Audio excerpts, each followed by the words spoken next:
So the fairies live on a magical island, and I think it's 90 miles above the earth, called Avalon. In Los Angeles, off the coast, there's an island there too called Avalon. So it's a mystical island where the fairies live. And the Vedic culture says the Gandharva Loka is, I think it's the first place above the earth, and just about the same thing about 90 miles above the earth, which is where the satellites, by the way, communication satellites are about 100 to 150 miles. That's all they are, 100 to 150 miles up. So maybe some of them are like up in Gandharva Loka. And they're very, very famous for singing.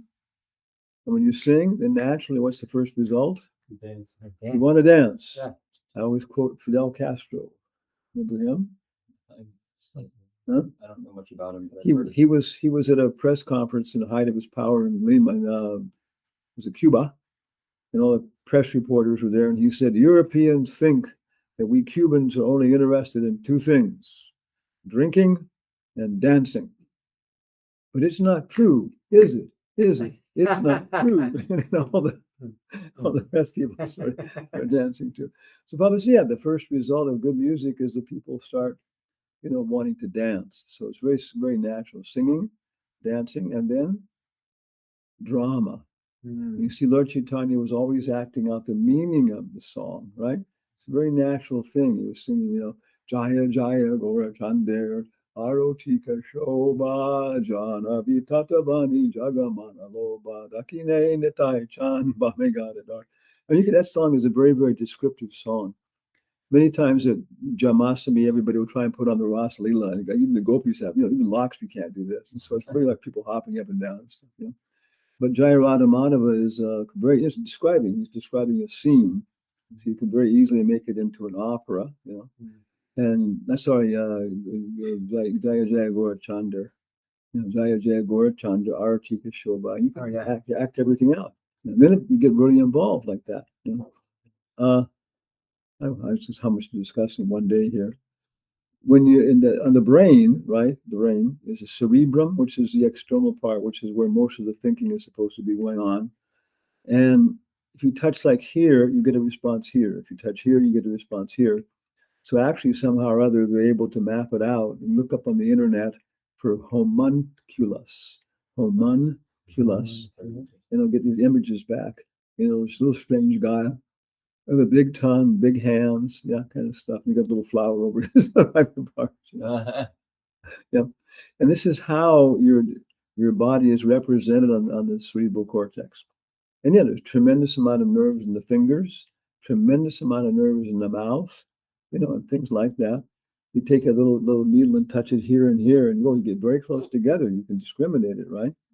But up here, not so sensitive. Yeah. So this is all mapped onto your brain. Okay.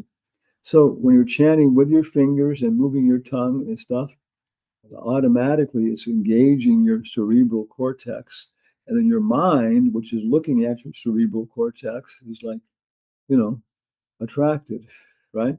Yeah. So it engages your brain. Okay. Now, if you add to that spatial discrimination, tonal discrimination, la la la la la la la la la, and temporal discrimination, then your brain is just fully engaged. So singing and dancing, it's a more, I must say probably the most natural form and one of the maybe the most sophisticated form of meditation, right? Yeah. And people they pay so much money to go to concerts and stuff just to get, to focus their mind on something they want to focus on, rather than something else. Yeah. So anyway, our yoga is completely natural. Chanting in the beads is this, moving your fingers and chanting the tongue and jaw. Chimpanzees have very, very similar nervous system, similar intelligence, but they don't have the nerves in the mouth. You come out of the dentist and somebody says, "How was it?" Yeah. And so chimpanzees are always like that. So maybe they were people who used their vocal apparatus in a bad fashion in their last lifetime. And you move, okay, yeah. So they got this thing. Yeah. But they can learn sign language and stuff, right? Okay, how's it go? Yeah.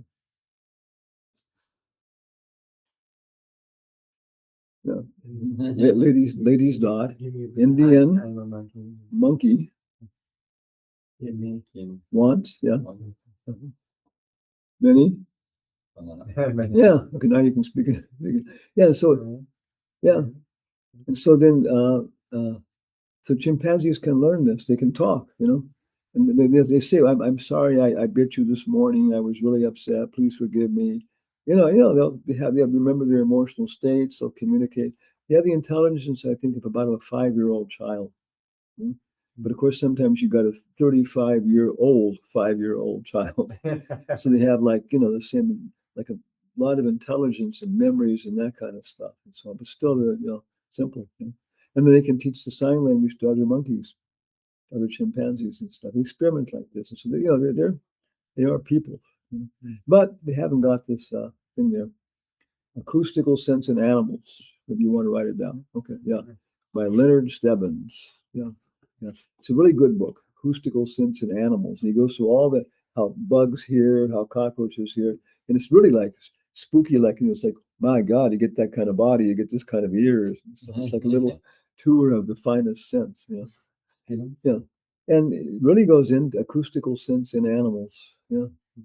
And it's easy to read. It's interesting, this kind of stuff. Wow, And you see different species and stuff. A human being can distinguish a half cycle change in frequency at 2,000 cycles per second. So 2,000 cycles per second, which I guess would be like that or something. You change a half cycle, a human being can detect it. Yeah, yeah, and that's very fine. Other people know, and of course, different species have different hearing abilities. Well, the animals can go up into ultrasonic. That's why your dog will say nobody hears it but the dog, and the dog will start to complain. Example like trucks go by, ambulances, and it's okay, it's kind of thing. But what they're hearing is just blasting in the ultrasonic range, which is just unbelievable. Yeah, so many things. Animals responding to sound. And so many topics here. There's kind of one thing about we're talking about Gandharva Veda, right? So our yoga is Gandharva Veda, singing, dancing, and drama, right? Okay. What is the complete science of Bhakti Yoga? What book? There you go. Yeah. And so Rupa Goswami kind of puts it all together there, and then all over the world, that's pretty famous. People who know world religion and everything else, it's like, book is good. Because he systematizes everything. That time when people wanted everything logical, all this kind of stuff. And so then he was just putting it into this graphics. In Nectar of Devotion, Prabhupada translated it, very beginning. And it's very technical in this sense. It's very scientific. He's using a lot of technical scientific words and stuff, Have you done a seminar on Nectar of Devotion? Okay, yeah. Yeah. So I was teaching it every year at Radhadesh, and it's part of the Bhakti. Okay. So, it's, where do we start here? This is the whole week, 1 week long course. Yeah. Bhakti Rasa Amrita Sindhu, which means? Bhakti Rasa, the mellows of Bhakti or loving devotional service. Yeah. Amrita Sindhu, the eternal nectar. Yeah. The ocean of the eternal mellows of devotional service. Actually, we've got to go backwards. Yeah. Okay. And so then he divides it into 4 parts, like the ocean, because it's the ocean, there are waves. The first is I'll get behind the map here, the eastern part, then the southern part, and the western part, the northern part. Okay. The western part starts off with what is bhakti, okay. Yeah. The next one is who can become a bhakta, okay. What is the process? The process basically is sadhana bhakti, practices you can do, and then bhava bhakti is where your sentiments are actually waking up, they're just not mature, and then prema bhakti. So sadhana bhakti, bhava bhakti, prema bhakti, which Prabhupada translates as, I think, devotional service in practice, devotional service in ecstasy, and pure devotional service. And he keeps those translations. Later on, when he's talking about Bharata Maharaj, he says he was in ecstatic devotional service. You understand, he wasn't in prema bhakti yet. Okay. Then he divides, he just concludes that in the western part. Then he starts going into the details of sadhana bhakti. And that can be divided into two parts also. Sadhana bhakti. Yeah, see, you've heard this, yeah. So Vaidhi means the rules and regulations, and he says certain rules and regulations have the potency to wake up these things and so forth, so on. So an acharya like Muhammad, he'll say, bow down 3 times a day to Mecca, do this, this, this, and he gives you a whole bhakti yoga process. And Jesus Christ gives the what's it called? Eucharist, this is my body and blood and so on, different things like that and so on. So yeah, the acharya then picks out time, place, and circumstance. He gives you principles that'll work. And if you do this, then you become free from material attachment, and you start to be able to, your soul starts to come out of this stuff, and then you can begin to appreciate the mellows to some degree. It isn't like you're in boxes. It's kind of like, I'm kind of here, but sometimes I have problems, and sometimes I see way ahead. But I'm basically most of the time in this area, Okay, so in Vaidhi Bhakti, when you're purified, then you can begin to see like how these mellows and these things, and maybe every now and again you have some really intense, this is there, but I'm here now today. Yeah. Okay. Yeah. So then, okay, I'm going to play the piano scales. Da da da da da da da da da da da. Then I go to B. Do do do do do do do do do do do. Then I go to C. Yeah. So you learn to play the scales, in different keys, and maybe some song. And your teacher comes in and sees you playing. He says, "Okay, you play on the piano this little song, and I'll play with the violin." Okay. And so he starts going away with the violin, and when you're with him, right, you can really get into it and stuff, So this is raga anu ga. That means to go. It means you're going after the raga, raga nuga. And what are you going after? You're going after a raga atmika. His soul is raga. And so then, we find somebody who's experiencing this, and you start trying to follow the gopis or the cowherd boys or this and that. And it's your liberated state, you're following principles, you're regulated, you're all day long, you're engaged in Krishna consciousness. And then you just naturally can start Raganuga, right? Yeah. And then, then it's like in all circumstances, you can see, okay, how does Mother Yashoda offer lunch to Krishna? How do the cowherd boys have lunch with Krishna, right? And it's just, right? Different moods. Yeah. I was going to ask one question. Yeah. There's the term Rupa Nuga. Yeah. There's also Prabhupada Nuga. And I'm just wondering, actually, I don't know if that term even existed before Prabhupada left his body. Prabhupada Nuga. I know, yeah. It means to follow Prabhupada. Rupa Nuga, is that something in our tradition? Or how is that? Well, Rupa Nuga would be following Rupa, going out, taking Rupa Goswami as a Ragatmika Bhakta. And Prabhupada Nuga would be following Prabhupada as Raganuga Bhakta. But it wasn't, when he was here, he didn't use that term or anything else.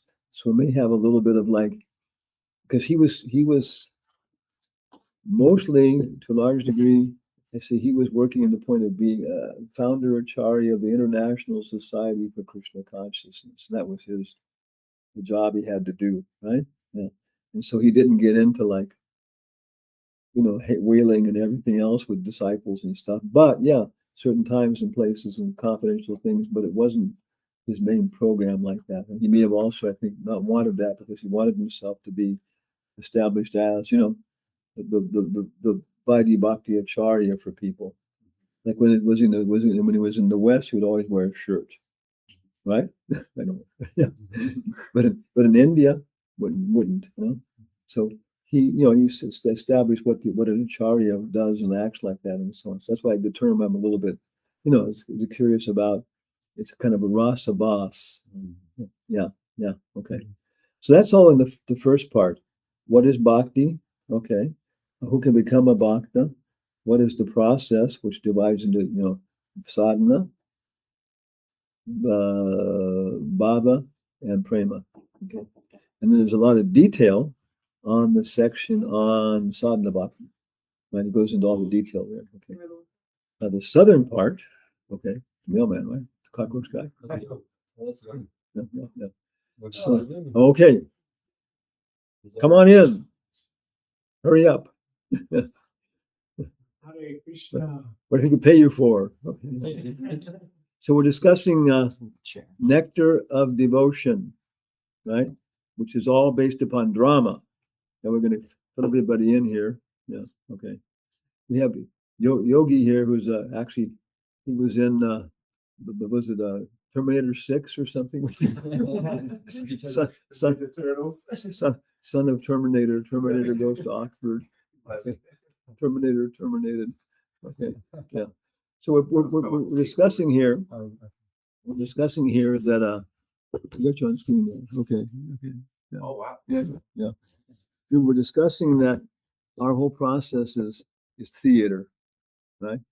I discussed that before. Yeah. Ayurveda is wisdom through medicine, Vastu Veda, wisdom through architecture, and Gandharva Veda, what we're doing is the Gandharvas are singing and automatically dancing, and then drama. Okay. And Rupa Goswami describes all of this in the Bhakti-rasamrta-sindhu, his book, Nectar of Devotion, which is an ocean. So the western part talks about, has 4 waves, 5 waves. What is bhakti? Who can become a bhakta? And what is the process? The process, he says, is sadhana bhakta, which is practice. Bhava bhakta is which is where you're actually an ecstatic thing, which is still in the material world, which matures into prema bhakti. The western part goes into these details of sadhana bhakti and practices, and then raganuga bhakti, which means you start to follow somebody else. You know, when you're up there playing with a good musician, you can really do stuff that you can't do on your own. So that's raganuga. You know, you know the rules, the regulations, everything else, but now when you're there, you can, okay. So it's still sadhana bhakti. The southern part then talks about bhava bhakti. And this is where you come to the point where you're starting to actually experience these sentiments and understanding. And this is really where it starts to go beyond all other religious aspects. But he gets it into 5 parts. First, there's vibhava, right? 5 bhavas. And these are all the components of bhava, which simply matures into prema. So the same thing would be in prema. And this is a whole, like, scientific, right, discussion of theology. And you know, other religions, you'll find them talking about it. They've got it together in varying degrees. And in some ways, it's very nice. We can see how they got it together for Western people. Santa Teresa of Avila and different people like that. You know? So vibhava is that which stimulates everything else. And all these are theater terms. Okay. Rupa Goswami, he's, I guess we'll back it up parallel. Bhakti-rasamrta-sindhu, the translation by David Haberman. David Haberman. He translates it, and it's really good. And everybody recommends him. Krishna Kshetra, Radhika Raman. I had it for a while, big, about this big. And his preface is worth $1 billion. If you've got it someplace, and he goes through the whole history of the political history at the time, what was happening, and his kings and all this kind of stuff. And it's like really nice. But then he goes through the history of how this concept developed. Okay, drama and theater. Which one is this one? This is Nectar of Devotion, Bhakti-rasamrta-sindhu, translation by David Haberman, with the preface. This is being recorded. Okay. The preface is, I use it in the course, really fantastic. You get a copy, you know. So anyway, then he's a historian of what was happening when Goswami was writing this whole thing. And then he goes through the history of theater development and development of this idea. So the acharya for drama in the West is Shakespeare. Before that, even before that. Aristotle, yeah. And he was everything. He was into insects and everything else, but he wrote all these treatises. For Aristotle, the essence of the drama was the plot. Yeah. 5 Manipuri guys get together and decide to go to Burma and rescue their sister who was kidnapped by evil Burmese drug dealers and kill them. Okay, that's you know, the plot. You should be able to write it down in one sentence, and because then it's like simple, everybody can follow what's happening. Okay, so that was his thing. The West to develop what's the plot. You know? But for Bharata Muni, who was considered to have existed maybe from 700 to 200 years before Christ, like, you know, probably this is more than 2,000 years. They don't know what's going on. Okay, so they're guessing, and they say that. Even they say that. So anyway, but there he's there, and somebody wrote this. He wrote, I think it's called Nata Shastra, and that's where he describes, you know, Gandharva Veda, everything else. And so all the terms that Rupa Goswami uses are the same terms that he uses. And David Haberman goes from Bharata Muni on up to, I think, Abhinavagupta, Dhandin, Emperor Bhoja, and Rupa Goswami. And he shows how the whole idea of theater and drama was developing, all of them following his ideas. But some of them, for example, I think Abhinavagupta was an impersonalist. You know, wasn't a bad guy, but he was just an impersonalist. So for him, the highest perfection of drama was to come to a state of neutrality, devoid of any kind of actual emotion or anything. Yeah. And when you came up with the theater, by doing these things right, would actually take you to a point where you could be an impersonal, free from all these things. His idea of theater was to liberate you. And okay, so we kind of cross-reference two books here. So you can see the whole history of theater development. If you look in the Britannica, I think also there's also the history of theater. Very nice article. And that's what we're doing. You can see, yeah, that's what we're doing. Okay, wow, talks about it. Yeah. So anyway, in the West, it was developing through Aristotle and the plot and everything else, and going down to different kinds of theater in different places. And still, it's a big motion picture industry. Is it's still everybody, the human beings want entertainment, right? Yeah, and either you have what do you call it, live theater, which is still popular, still potent, but then everybody wants to mass produce it. They want to industrialize it, so then we get movies. Well, first off, we have movies, and what came after the movies? TV Huh? shows. Shows. The talkies. Talkies. Because before there was motion, it was silent film. Oh. And it's really far out watching these. Yeah. The University of California, right across from the campus, they own the properties. One block they have is the Pacific Film Archives. And yeah, you can do a PhD on the history of cinema and stuff. And they'll pull out, like, somebody will come put out and pull, okay, this semester we're going to focus on the French so and so and so and so. And they show movies. And of course, everybody's coming, the whole history of, wow, Andalusian Dog, Ciao Andalusia. Yeah, that's one of the most freakiest movies on the face of the earth. Oh, wow. No, it was surrealistic, and I saw it. I had some friends who saw it at the University of California. We went there. We're sitting in the physics auditorium, which was right away weird anyway, because it's a physics auditorium. Now they're using it for the movie, and it starts off, with it's like the sounds and everything else going on, and psychedelic theater. Then it shows the moon up there in the sky, all black and white. Then it shows a very, very thin cloud coming across the moon. Then it cuts to an eyeball with a straight razor, and they cut the eyeball open. Oh. Yeah, God. Yeah, this is how it starts off. Yeah. Now, let's imagine you're watching this with your friends on LSD. Yeah. Yeah.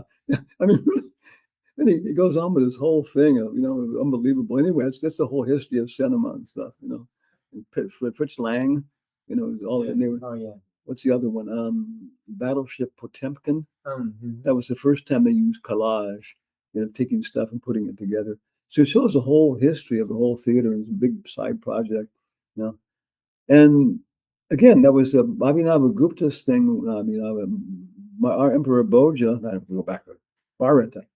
His thing was the bhava, the feeling, the sentiment, the perspective. Django Unchained. Yeah. Yeah. Have you seen that? Yeah. Yeah, we've all seen it. Yes. I felt guilty about being a white guy after that. I don't know black people, but I mean, myself coming out, I felt, my God, like, it's like you look at black people, you feel sorry, buddy. No, it was such a good movie. I mean, it communicates the whole thing, and it's a comedy too. So it just every single qualification, it gets it across the whole thing. And since the very end of the thing with the cigar, and it's just one of the best movies, I think, classical movies communicated. So that's the idea of Bharata Muni was, that after you come out of the movie, you have a different perspective. The attitude has changed, the perspective has changed. And that purpose of the plot is simply to try and, the ritual to try and help you change that attitude. It's a big topic, very big topic, But that's what we're trying to do, Krishna consciousness, Bhakti-rasamrta-sindhu. We're trying to change the perspective, the attitude. You don't have to know anything, you don't everything. It's just that we approach life with, one attitude or another one. Yeah. Okay. Okay. So far, so good. Okay. Yeah. Some would go down and come up. Okay. Oh, thank you. Does the Bhagavatam work in a similar way? Because Oh yeah, all the he's asking not does the very Bhagavatam work in the same way. Okay, the sages ask for what is the all this stuff, and then he says Bhagavatam is the solution for how to understand all this kind of everything else. And I heard it when Sukadeva Goswami spoke it to Maharaj Parikshit. I was there. Okay, yataditam yatamati. So I shall now try to make you understand it as I understood it. Yeah, I'm now going to try and communicate that bhava to you, that consciousness, that perspective. And you see how in Western knowledge and that's from Western education, this is I'm reflecting on that in relation to Brihad Bhagavatam because Yeah. it's very clear what it's trying Yeah. to present and made it very simple. yeah, let me give you stories and everything else. And so when he sees the audience is like not catching on to how it was at that time, he makes a side trip and starts including more of the history with Kunti and stuff. Oh yeah, okay, now we got what it was like. Yeah. And so whereas other stuff it says, the Vedas and stuff are meant for rituals, and what they learn is exact syllables and exact pronunciation, exact intonation. And little boys, and they can do this. They can memorize 10,000 verses, no problem. More, 100,000. Brahmin family, everything else. Okay, they memorize them one direction, then they memorize them backwards, then they memorize every other syllable. And if you're into computer science, this is what you do when you're sending a message to check to make sure that it all went correctly, right? Yeah, check bits and stuff. And so then when you have, 1,000 boys every 10 years sitting together and chanting the Rig Veda together, yeah, how's it go? How's it go? Yad pada pada vayugam dendidaya kumbha dvandve paranama samaye saganadi raja vigyan vihantu malamyasya jagatayasya. Yeah, I think that's what we have from the Rig Veda. Yeah, very famous. Yeah, but the guy was saying you saw this in Ceylon, and every I think 10 years all the monks get together and say it was like 10,000 monks or something. And they were chanting the Diamond Sutra and stuff. We always talk about oral traditions and how they changed and all this kind of stuff. You got written traditions. But he said at that point he realized the possibility of 10,000 monks making the same mistake at the same time was like, so small. Yeah. But whereas one publisher publishes a mistake in a book and it gets spread all over the whole place. Pralad halada dayane. In Spanish, it was Pralad halad da dayane. So all the Spanish devotees go Pralad halad da dayane. Because the book, you can pick them out. Yeah. So the whole country. the whole culture, Spanish, every place. It says in the Bhagavatam in the beginning, you're not expert at that stuff. Prabhupada says it's necessary, but he says you're expert at the Puranas, which is communicating a bhava. And Prabhupada says they're both important, but the real thing is to be able to communicate to people a certain attitude towards things, right? And again, in Western education, this is an idea which is, whatever. Sit down and memorize. So, and bhava, first is vibhava, which is whatever stimulates everything else. Krishna's sound of Krishna's flute, the kirtan, all these things, how the deities look, everything which stimulates everything else. Okay. Now all the rest are reactions. Okay, this is the component. It has to be some vibhava, a festival, the holy names. Okay. So then the vibhava, anubhava. Okay, sattvika bhava. Sattvika bhava are things that come from the heart, like crying or rolling on the ground, things that, they're just, choking, things that don't require any intelligence to execute them. They just automatically come out. Sattvika bhava. And anubhava are things that require a little intelligence to manifest, like when you're chanting and stuff and you're in ecstasy, but you got to use your intelligence to keep it together to do it and stuff. Okay, vibhava. Sattvika bhava, anubhava, vyabhichari bhava, vyabhichari, that which moves very strongly towards the bhava.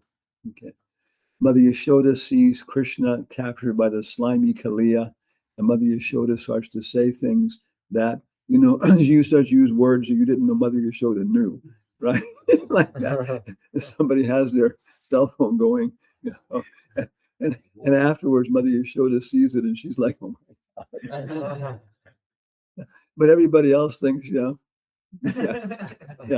So these are things that come out of the ocean of devotion and move us via vichari very strongly towards our sthai bhava, which is our fundamental thing. Shanta ras, dasya ras, sakya ras, vatsalya ras, or prema ras. And all these sthai bhavas become prema, right? Yeah. That's basic. It's a whole science. He's dividing it up.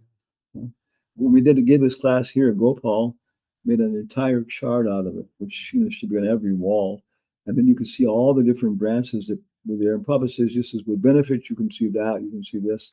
Waves of Devotion by Danadhar Swami, he goes through and puts it out clear. But then Gopal actually made the chart. He has it. Should make one copies of it. He did it on PowerPoint. Yeah. Yeah, our local Gopal guy. Yeah. It should be published and stuff, but it's not. Copies should go out. I should have a copy.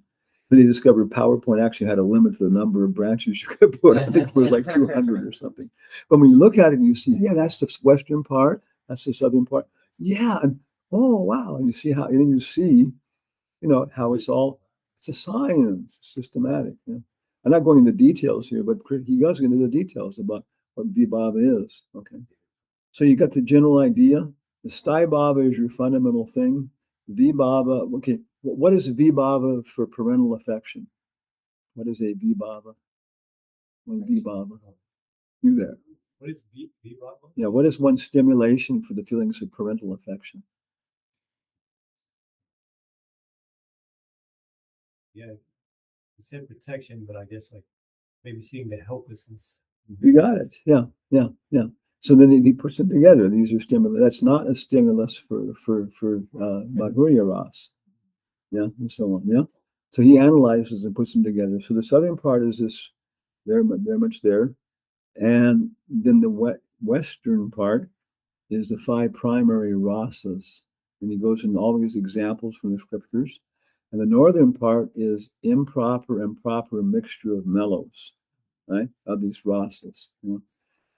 Peppermint chocolate ice cream. Okay. About chocolate broccoli ice cream. Yeah. Yeah. So that's what he's showing. Mother Yashoda manifesting conjugal symptoms for baby Krishna. Yeah, you see how bad it is. This is why nobody was able to reach Lord Caitanya in dramas or anything else until first fruit Brahmara saw them. This is worse than committing a crime, putting these rasas together in the wrong way.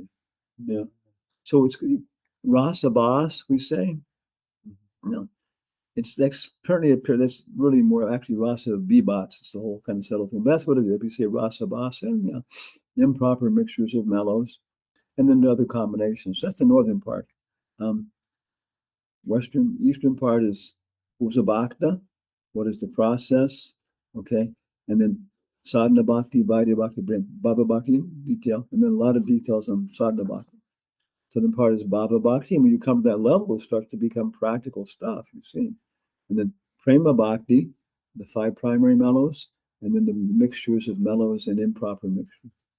Then he wasn't satisfied that he'd gone into the conjugal rasa enough, so he wrote another book.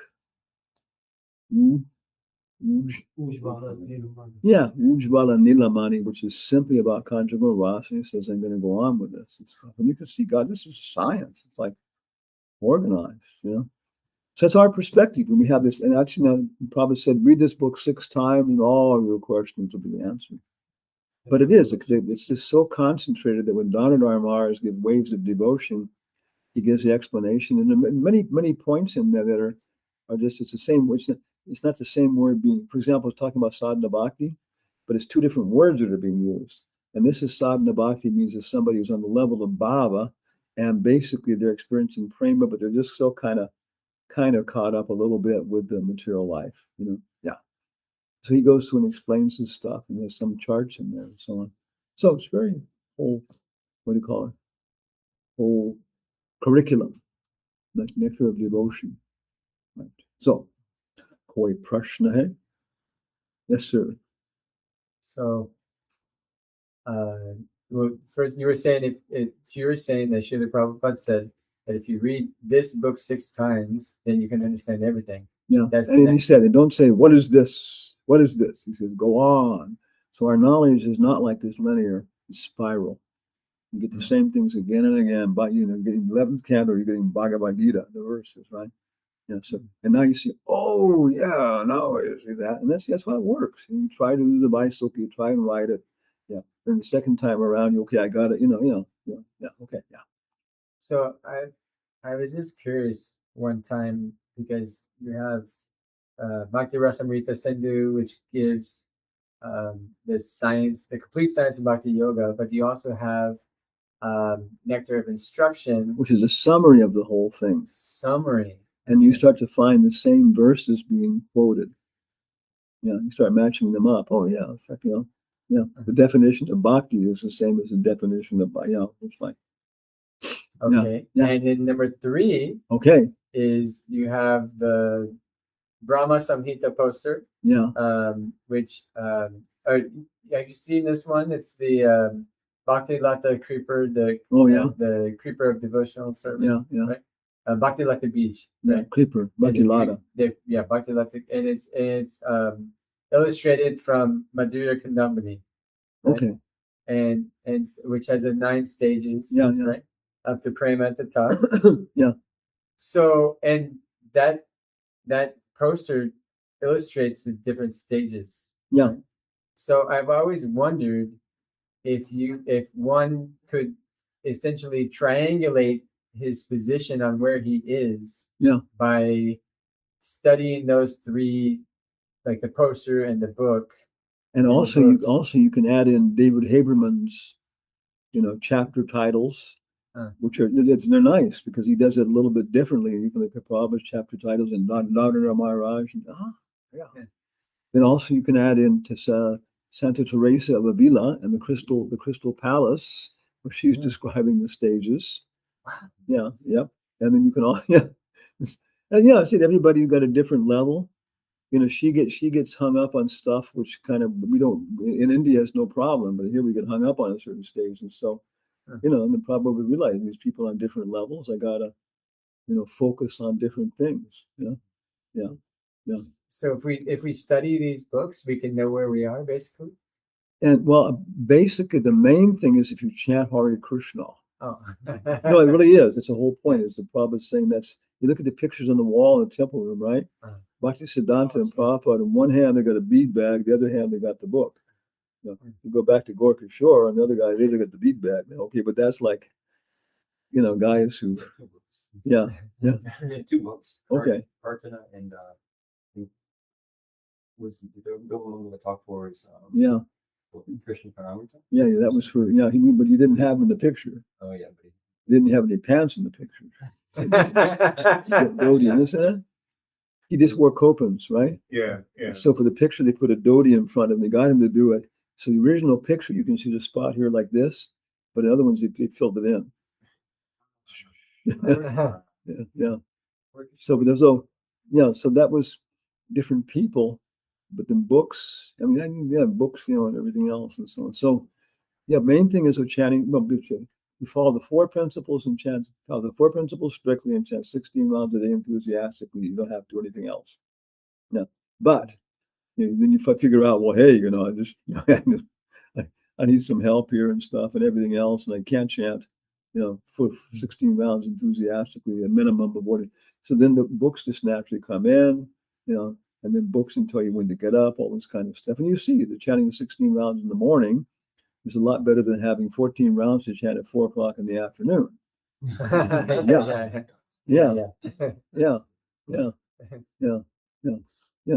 Does following the 4 regulative principles include the subtle platform? Yeah. Oh. You see, the actual contract, Nectar of Instruction, says one has to chant 16 rounds enthusiastically, and I think he says follow the 4 principles strictly.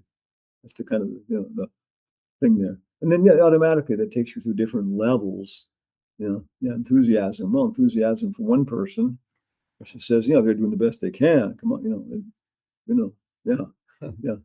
Now you just kind of chatting around you control your mind and this kind of stuff, but you're becoming, not enthusiastic about it. Yeah. So enthusiasm for chanting means what? What does it mean? Nectar of instruction, Prabhupada says, enthusiasm means action executed in Krishna consciousness with intelligence. If you know what is the goal and you know how to achieve it, then you'll be enthusiastic. The goal, that's a good goal, right? Yeah. I want to make $1 billion this year. But it's impossible. But here's a way I can do it. Yeah. There are many books talking about this. I mean, how you get the goal, but you haven't got the process, or the process, you're not sure quite where you're going. So the process is like floundering around. Yeah. Okay.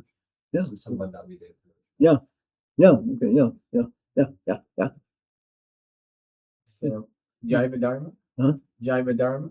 That was kind of a book that Bhakti-rasamrta-sindhu wrote in terms of time, place, and circumstance. And he has like different, it's a storybook.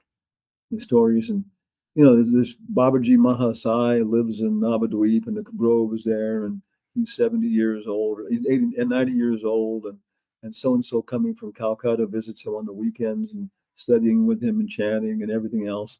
And at a certain time, Babaji Mahasai, who's 90 years old, says to you're ready for Diksha, and stuff. So, but I'm too old. If I give you Diksha, I will just die taking your karma. So let's go see Narottam so-and-so, who's only 70 years old. They go there and they meet him, and he says, oh, of course, if Babaji Mahasai recommends you, automatically I will do it. And, so he's like showing in that particular time, place, and circumstance.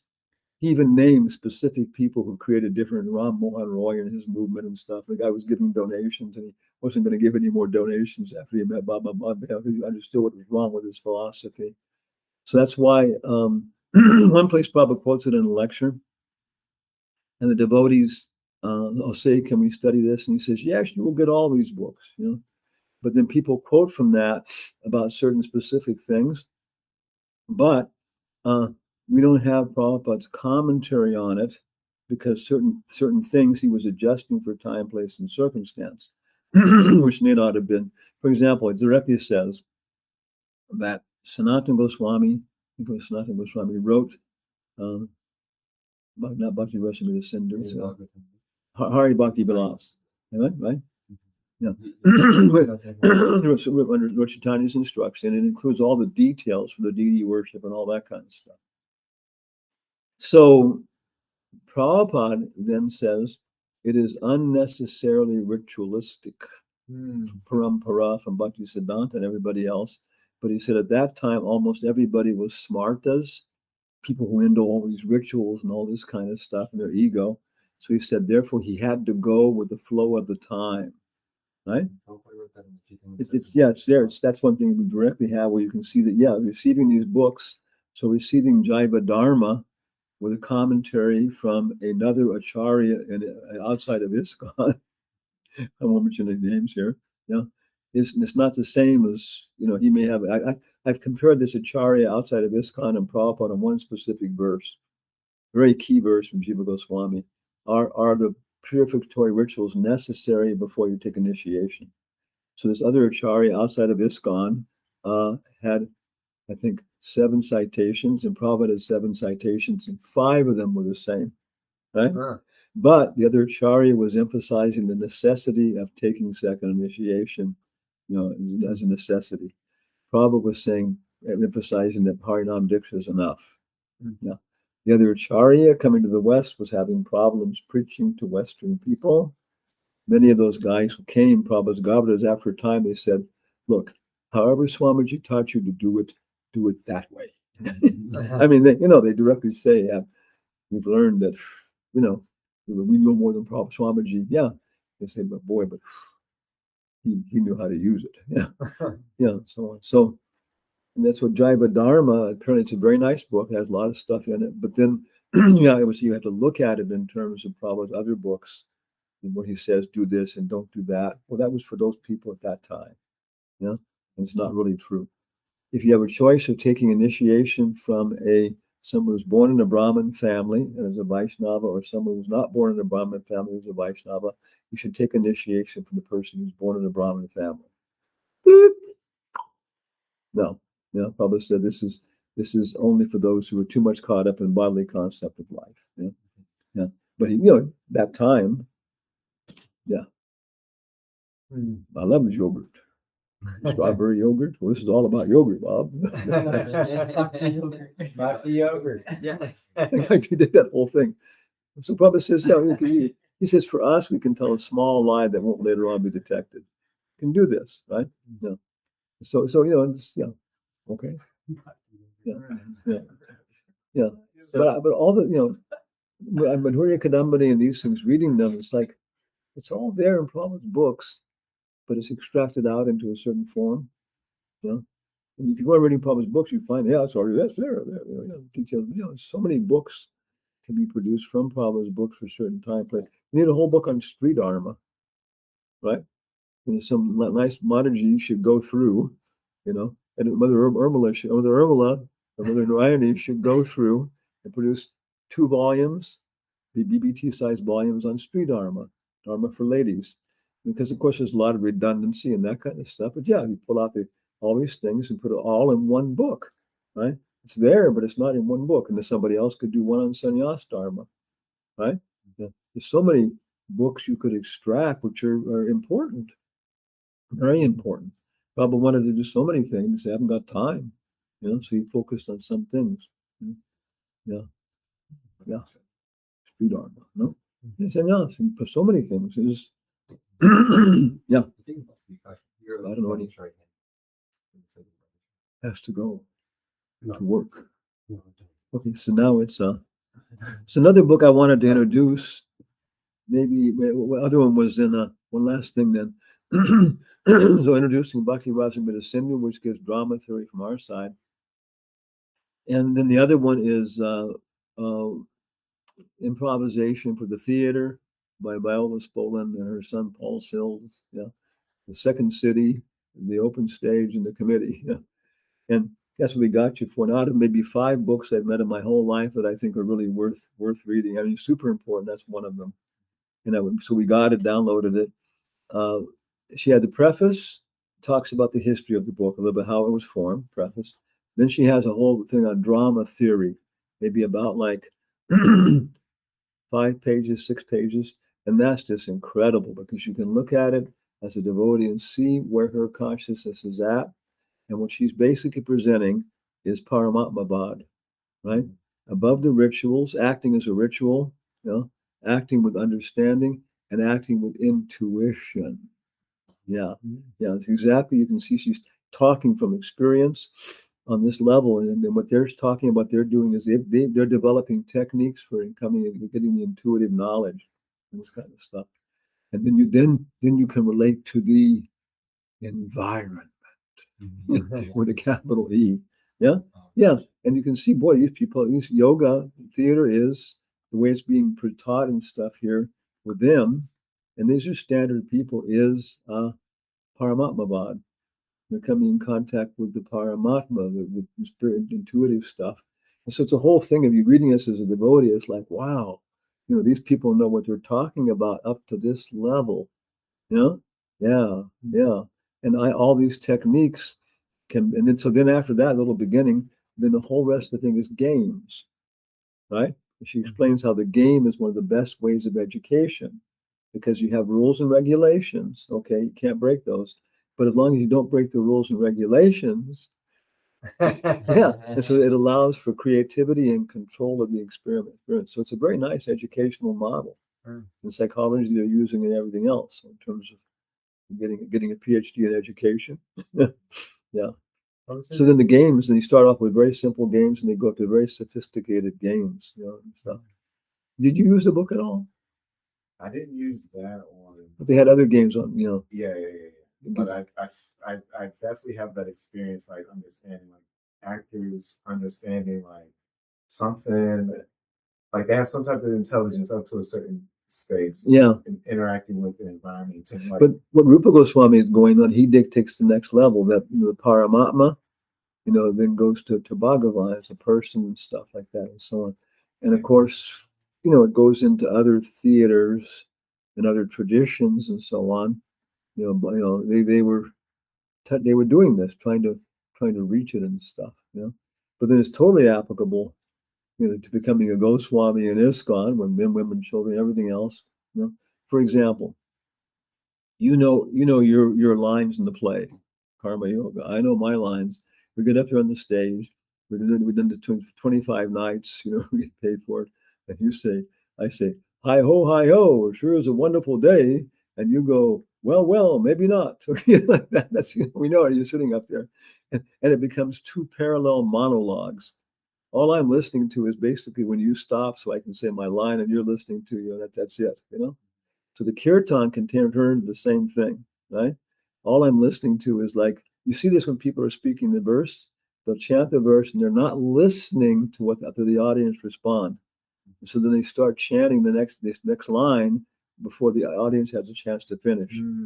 You're doing the fire sacrifices. You can see what happens when you haven't, okay. So Konstantin Stanislavski, for example, the line is, give me your pen. Right? That's the line in the drama. Okay. I would tell the other actor, you know this, don't give it to it until you really feel like it. Right? Okay. Give me your pen. Give me your pen. Please. You see,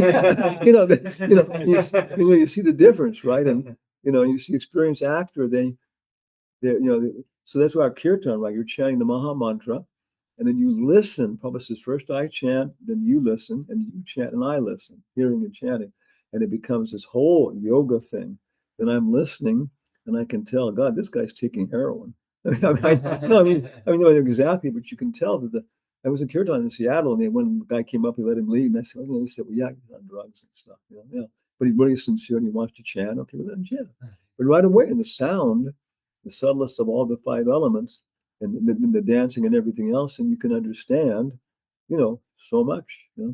Just one game where you learn to that it doesn't become two parallel monologues, but actually becomes a dialogue, right? And then everybody's actually listening, and then the whole kirtan, changes. But then there are many games that we could take the whole thing and reapply it. I was going to ask you. Have you heard about? There's a game you play called Echoing. No, You know that, right? And the one of mirroring.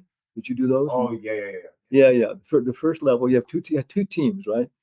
So one team goes outside, the other team divides in pairs, and you get maybe 4 people and 4 people, and the first team comes back in, and then the first team is then going to imitate the physical activities of the second team, and you got to figure out who's initiating and who's mirroring. And the whole thing, you get good actors, they'll mirror me now,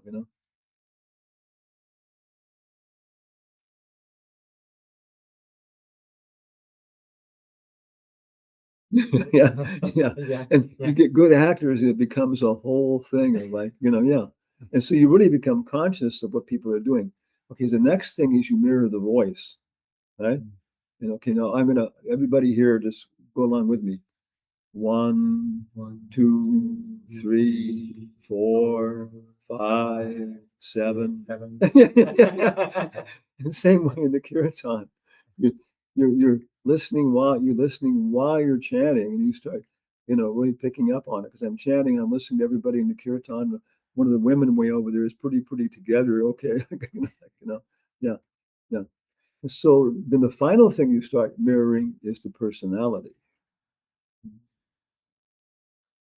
And this is spooky because a good actor will, and that's when you have to surrender. She talks about that. You got to give it up and realize that I am not the persona. The persona is a mask, and behind the persona is the psyche. Yeah. So it takes it all the way to Paramatma and that kind of stuff. So all the techniques are applicable. I was going to maybe if we meet again, next Friday we'll be in we're going to go to and then New Nabadweep. So maybe Friday after next we get another session here. Yeah. It's good. Okay, and then we can look at the book, and because it's good because the what do you say, the theory is really great. It allows you to see like what we're doing and what the level they're on, and then after that it's all the games, and the first game is how to get free from stage fright. Yeah, right. Okay, did that. Okay, yeah.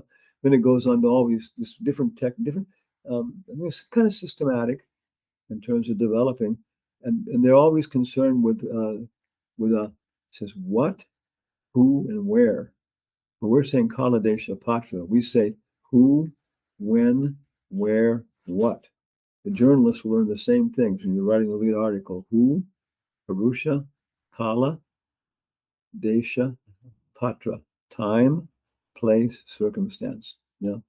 Two women, in the mid-70s, during a civil rights protest, were talking about their boyfriends in Vietnam. Acted. yeah. And that's what they sing. Any scene, they're teaching you any scene, you got to get these things down. Who's there? And we say the same thing. Kala Desha Patras. Same thing we do. But you can see they got a lot of stuff they're teaching, and some of it is just like the side stuff. For example, you're in a movie right now, and it's going at about 25 frames per second. Okay, so move your hand and stop at every frame. 25 frames per second. Move it, go move it. Feel every. Yeah, and see if you start doing this, you start like becoming conscious of all your motion, maybe 5 frames per second or something. So you got it down there and stuff. But then you always, stuff.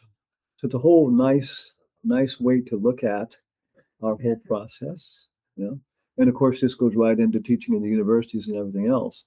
If you've got this real sophisticated window on Oriental theater, you can start getting people, inviting you in to teach and stuff. And then of course you get a few recommendations and letters from people. Then when you go in and stuff, you say, "Oh yeah, when you can do it." You get, it's one more bridge. Another is architecture, of course, Vastu. You can give classes. I can give university introductory classes on Vastu. But then I realized I had to start studying, architecture if I wanted to go ahead. Well, I had no psychology, that's why I just went. But yeah, I can do Vastu on the introductory level. But if you're an architect as a devotee, you love that, boy, you can just go, connect it all up. Okay, here we have Mitravinda, Nanda Braja, Yashoda Devi, Ishwari Radha, Arjuna, Abhinandana, Astasaki, Patricia Palomino, Raja Krishnadas, Mahaparan, and Madhu Manjari Devidasi, our second disciple. Our first disciple has gone to some destination. He left his body on the first Ekadasi of Caitanya Vrata in Vrindavan. Just happened, anniversary. Yeah. So thank you all very much for participating in this small program. We wanted to do the other book, but we didn't get that far.